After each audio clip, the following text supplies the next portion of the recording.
ಏನಪ್ಪ ಮೀನು? Fungus phile ಮಾಡ್ತಾ ಇರೋದಾ? ಓ 100 kg ಇದೆ ಇವತ್ತು. ಮೊನ್ನೆ 400 kg, ಇವತ್ತು 100 kg.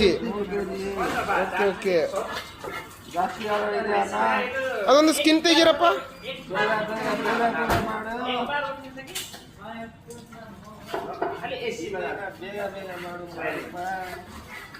ಸ್ಕಿನ್ ತೆಗಿ ಒಂದ್ರದ್ದು.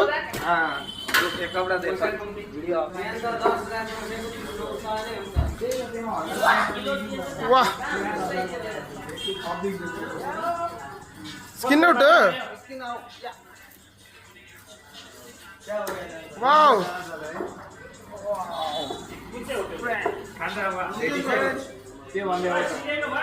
ಅದ್ರ ಸ್ಕಿನ್ ಅದು. ಚೆನ್ನಾಗಿದೆ ನೋಡಿ, ಫ್ರೆಶ್ ಮೀನ್ಸ್ ನೋಡಿ ಮಾರುಪ್ಪ ನೋಡಿ.